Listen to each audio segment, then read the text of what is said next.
Selamat siang, Bang Rocky. Oke. Nah, saya kita awalnya artinya tidak akan ada akhir. Nah, betul itu. Kita akan mulai dulu dengan sebuah topik yang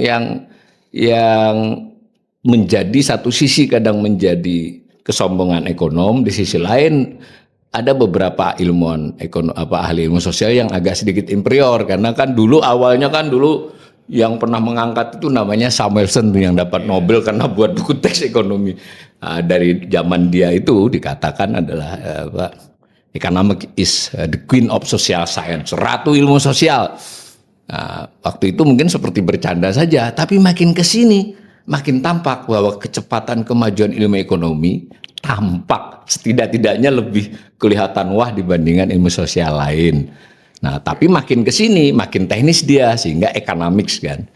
Nah, apa komentar Bung Rocky ini bagaimana sih sebenarnya perkembangan ilmu ekonomi atau pemikiran ekonomi itu kalau dari sisi itu? Kalau kita lihat ada dua Samuel yang berpengaruh di Amerika, satu Samuelson, ya, dan kedua Samuel Huntington. Samuelson ini jadi semacam official economics karena berupaya untuk memulai satu tradisi mengaktifkan matematik yang pernah dari awal. Tapi kita mau lihat konteksnya apa? Kenapa Samuelson itu bahkan dua buku itu makro mikro itu, textbook itu. Ya saya belajar itu waktu masuk tingkat 1 itu.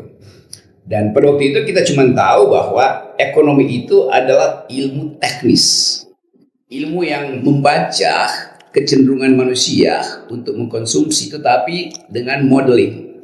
Jadi kalau saya baca Samuelson sekarang lagi, saya tahu ada dua hal di situ. Satu teorema dan dua teori. Itu beda antara teorema dan teori.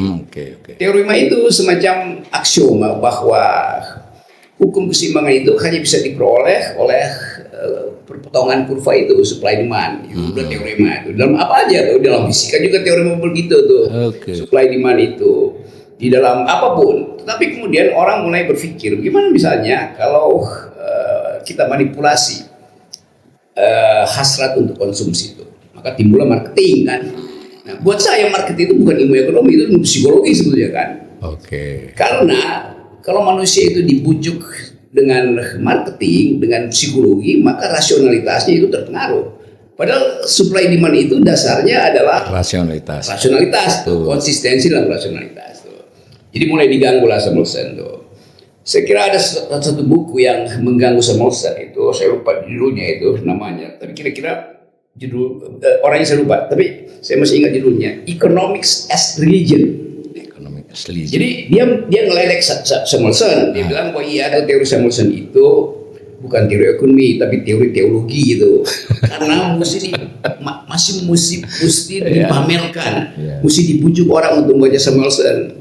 Jadi siapa namanya itu dia kata berpunya tesisnya sederhana, untuk mengedarkan prinsip-prinsip economics itu mesti ada semacam misionari itu. Jadi itu semacam mengedarkan ilmu ekonomi itu sama seperti memberitakan kitab suci, kira-kira begitu kan. Nah di situ mulai orang merasa iya tuh, di dalam Samuelson ada semacam background filosofi yaitu mengupayakan tumbuhnya ekonomi dengan kekuatan modal. Nah kalau kita lihat hari-hari ini misalnya, semua teori yang pernah dibuat dari abad terakhir ini itu kemudian dimaksimalkan di dalam forum yang namanya Davos. Saya perhatikan sejarah itu. Davos itu kumpulan para ekonom neoklasik sebetulnya begitu, yang menginginkan kapitalisme itu selalu dirawat dengan teori yang berkembang. Tapi itu kira-kira 3-4 tahun belakangan, semua teori yang didalilkan di Davos oleh ekonom Jerman, siapa namanya itu ya? Klaus Schwab. Yang kan ini orang yang mendirikan forum ekonomi dunia, Economic Forum yang di Davos itu. Dia akhirnya menyadari bahwa kalau growth itu menjadi dasar dari ilmu ekonomi, maka satu waktu kita sama-sama bangkrut. Kenapa begitu? Karena ada variabel environment, planet. Jadi sekarang ilmu ekonomi harus memperhatikan environment tuh, itu dasarnya tuh. Jadi tadi soal Samuelson, yang kedua tadi soal siapa? Samuel yang kedua ya. siapa namanya, Samuel Huntington, yang juga jadi idola dari tahun akhir 70 sampai sekarang, yang bukunya Political Order in Changing Society. Jadi Samuelson ini juga sebetulnya bagian dari kepentingan Amerika untuk mengatakan bahwa negara-negara yang sedang berkembang, supaya ekonominya itu bisa stabil, maka politik harus dikendalikan tuh. Jadi stabilitas politik dipakai untuk mengendalikan ekonomi. Nah, Samuel Huntington ini justru dipakai oleh Orde Baru tuh.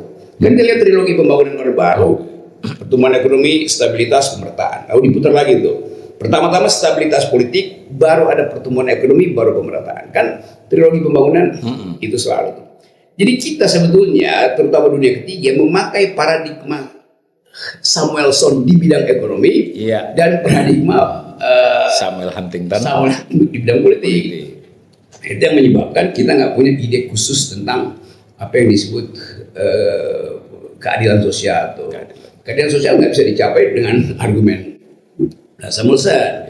Dia bisa dicapai dengan argumen Amartya Sen, bisa itu tuh, dengan perspektif yang lebih sosialistis tuh. Demikian juga pikiran-pikiran Samuel Huntington akhirnya dibatalkan karena terlalu berakibat pengendalian politik. Jadi bagi Samuelson misalnya, bagi Samuel Huntington, militer itu real atau dibutuhkan untuk menjaga stabilitas politik supaya ekonomi bisa tumbuh. Nah, itu kaitan antar tadi ilmu dan ilmu sosiologi melalui dua orang yang namanya sama-sama. Dan itu yang akan dibahas oleh orang yang namanya Awalil. Jadi ini jadi ke situ ya, bahwa bagaimana ilmu ekonomi economics ini, bahwa si Samuelson ini sebetulnya kalau secara umum adalah orang yang mengkompilasi semua pikiran-pikiran, tapi secara nggak langsung dia juga lalu memilih yang dikompilasi, sehingga biarpun dia tidak menyatakan teori-teori secara khusus, tapi secara karena dia induknya, maka jadilah buku babon. Dan meskipun di belakang hari banyak buku-buku teks, tapi buku teks itu merujuknya kepada dia. Dan yang penting tadi dari Rocky tadi, ternyata tidak hanya sekedar buku teks dia, tapi dia juga menjadi pegangan banyak negara-negara, baik itu karena membaca maupun karena diintimidasi kan. Nah, ditambah dengan ahli politik, ahli sosiologi tentang Huntington yang banyak bicara peradaban. Nah, jadi kelihatannya itu kan dari tahun 60-an sampai 80-an itu kan era developmentalisme. Iya, betul. Jadi cocok antara teori percepatan ekonomi, oriented, dengan syarat stabilitas politik. At all cost, stabilitas politiknya. Itu yang dicoba oleh Orde Baru dan orde-orde sejenis di berbagai negara. Itu yang diedarkan di Indonesia. Nah, memang lalu kelihatannya tantangan menjadi sangat serius dari beberapa hal. Satu hal tadi sudah disinggung. Tantangan yang paling serius adalah ternyata daya dukung lingkungan tidak bisa menopang itu, kan kurang lebih begitu. Meskipun itu topik lama dulu Club of Rome, tapi agak tenggelam. Ketika mendapatkan bukti-bukti lingkungan yang luar biasa, dia mengedepan lagi. Karena bagaimanapun teori growth itu kan salah satu asumsi yang tidak terlihat adalah seolah-olah pertumbuhan tanpa batas dan tak pernah berhenti. Dan daya dukung tanpa batas. Daya dukung tanpa batas ternyata ada masalah, sehingga itu salah satu challenge-nya. Mungkin itu betul tuh. Jadi tahun-tahun segitu, mungkin akhir 70-an itu kan komisi siapa namanya tuh kok, yang Club of Rome. Yang Kanselir Jerman itu, Hans, nanti kita ingat-ingat kan udah lama. Jadi sebetulnya Only One Earth bukunya kan, hanya satu bumi itu. Jadi ide tentang pertumbuhan yang selalu dipercepat itu makin lama makin terlihat eksesnya. Kita lihat tadi ada Club of Rome, lalu ada bukunya Michael Schumacher, Small is Beautiful. Jadi sebetulnya pikiran-pikiran yang lebih ke Pancasila, ke keadilan sosial, udah dimulai. Nah, baru sekarang dia diaktifkan supaya elemen environment itu dimasukkan. Nah, masuk ke kekinian. Tantangan lain kan memang terjadi perubahan-perubahan geopolitik ya. Jadi sekalipun Amerika dan gengnya masih dominan, tapi tantangannya sudah lebih rumit, sehingga kan di sisi lain juga soal dominasi militer juga terbukti tidak banyak negara yang berhasil ya. Mungkin Korea berhasil, tapi setelah itu pun dia transformasi menjadi lebih demokratis. Indonesia ya tidak begitu berhasil, sudah ganti reformasi dan nah semacam itu. Ada tantangan di luar soal lingkungan. Tetapi kemudian di sampai sekarang ini kan tetap saja dengan modifikasi teori pertumbuhan tetap yang dominan. Karena ambil kita langsung masuk ke Indonesia saja lah. Seolah-olah pertumbuhan ekonomi itu segala-galanya at all cost, yang lain-lain tuh kayak indikator. Gimana komentarnya? Ini kan masih tadi pertumbuhan ekonomi jadi. Ada teorema tentang pertumbuhan tuh. Karena itu mengikuti semacam biologisme dari Darwin.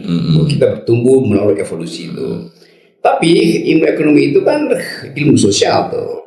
Bahwa natural selection itu terjadi, karena ada jangka panjang itu dalam teori Darwin itu, the origin of species. Tapi ekonomi itu selalu ada semacam epoch ketika kaum fisiokrat berhenti mempromosikan kekayaan sebagai sumber ekonomi di Prancis itu, pindah marxisme ekonomi, lalu mulai balik lagi pada classical economics itu. Nah, kalau kita lihat hari-hari ini, kita mesti tentukan kapan dia mix gitu antara teori yang tadi growth oriented dan rasa keadilan, rakyat keadilan. Cina misalnya, kan Cina mulai dengan semacam prinsip bahwa kami Partai Komunis akan mengatur arah ekonomi.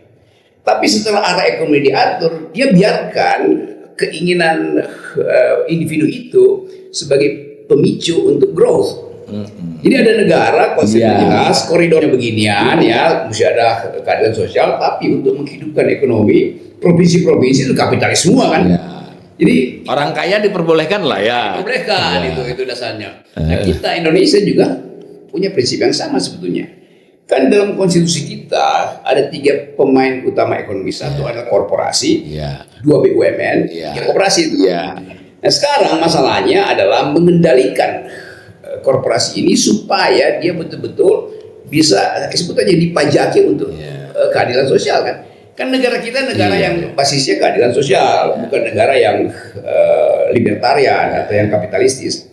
Jadi di situ ada fungsi negara tuh. Nah, sekarang ada kesulitan misalnya, negara nggak mampu untuk sebut aja dengan pajak itu merampok yang di atas, lalu dibebankan melalui PPN 12% misalnya kan.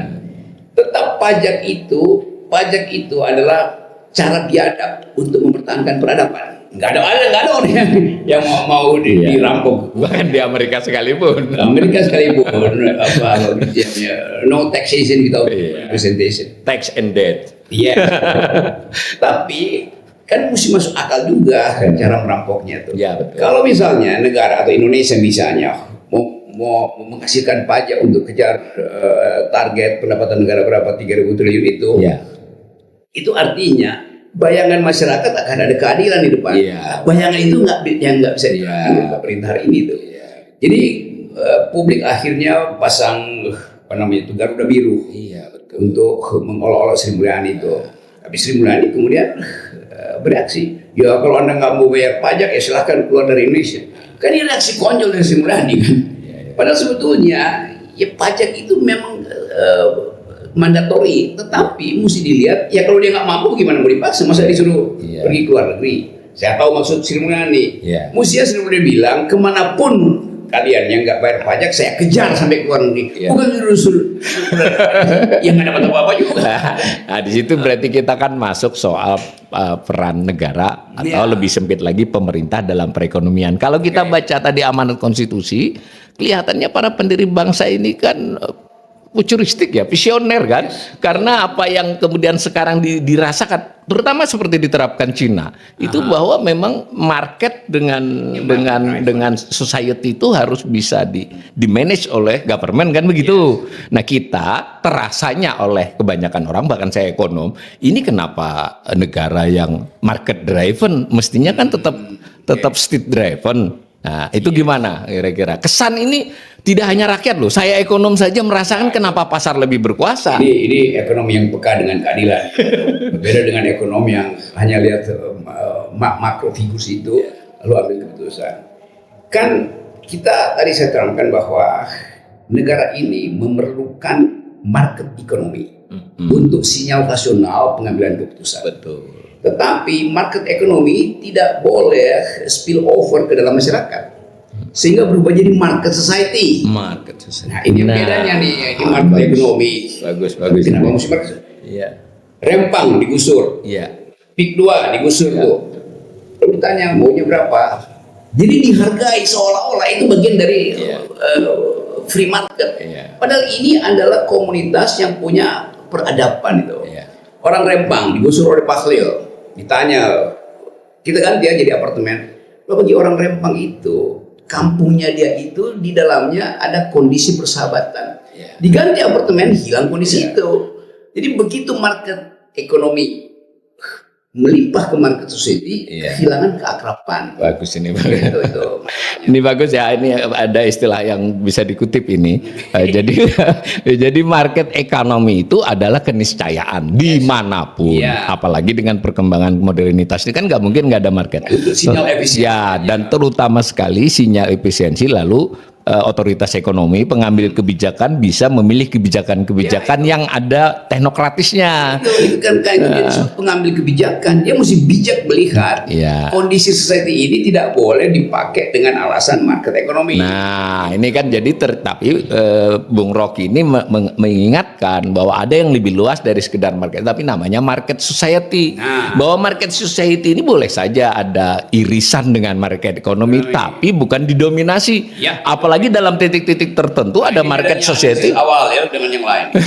Ada titik-titik tertentu di market society yang bahkan tidak boleh, boleh kan istilahnya. Hak rakyat misalnya. Semacam itu.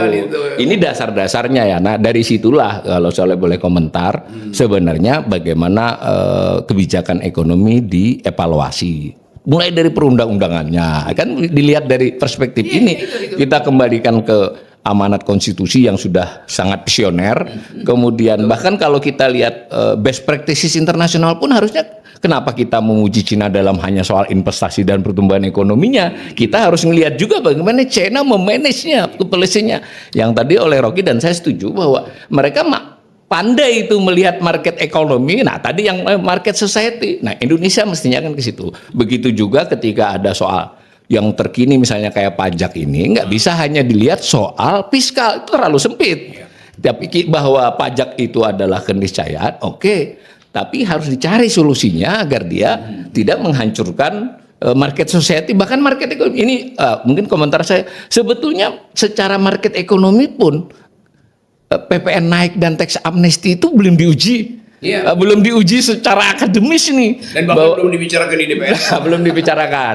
Kita sudah ke sana ya, tapi mungkin sebagai bagian ininya kita kaitkan dengan satu hal lain, bahwa kelihatannya kenapa Cina bisa maju selain tadi memang paradigmanya dia sudah malah justru kita sudah lebih dahulu menetapkan sebenarnya, cuma nggak melaksanakan.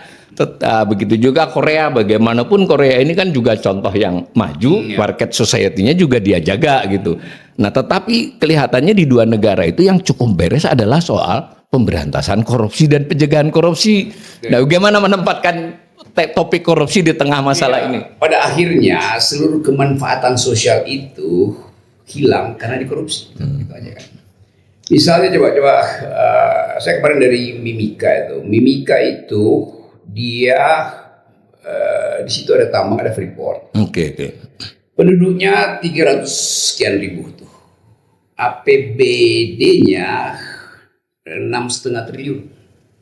Jadi kalau dibagi habis aja, itu setiap orang udah punya pendapatan 25 juta per bulan. Iya betul. Tetapi stuntingnya dia di situ di atas rata-rata nasional. Stuntingnya masih 27%, nasionalnya 24%. Jadi ada yang nggak beres di situ. Apa itu? Ya korupsi pasti kan. Korupsi. Itu dasarnya. Jadi kita mau lihat soal-soal semacam itu.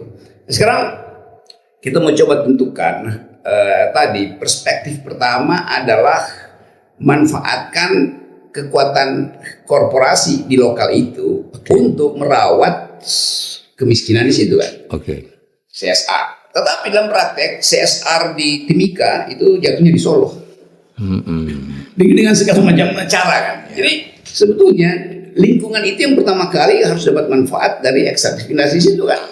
Tapi karena cawe-cawe politik, dia mesti store ke penguasa, rakyatnya terlantar. Nah, itu yang menjelaskan tadi kenapa Cina bisa lakukan itu, karena disiplinnya dia tetap tegakkan. Nah, di kita itu tukar tambah kekuasaan itu membuat korupsi itu makin lama makin permissible, makin bisa oh ya korupsi aja tuh toh nanti pada akhirnya kan akan dimasukkan sebagai cost. Gimana korupsi masuk sebagai cost? Jadi bayangan kita kalau kita pikir agak cepat tuh, bukan sekedar regulasinya, tapi mental politik ini yang dari awal. Jadi mesti ada kurikulum politik ini. Iya, ini benar. Jadi kita sudah mulai nih mengerucut ya. Pertama sebetulnya kita harus kembali kepada paradigma kita dalam mengelola negara dan lebih khusus mengelola ekonomi. Tadi sudah ada koridornya sudah. Kemudian setelah itu kemampuan pengelola ekonomi untuk membaca market tetap harus kan, dan itu berarti kalau saya tidak salah tafsir ini otoritas ekonomi harus membuka ruang publik ya, kayak kita ekonom di luar ini didengarkan juga dong untuk mempertimbangkan kira-kira apa saja alternatif secara perhitungan teknokratis ekonomi ini. Sekadar informasi Bang Rocky, banyak kebijakan ekonomi itu ketika kita pelajari ya nyaris tanpa ada dukungan naskah akademiknya gitu gampangannya tuh, tidak ada artinya.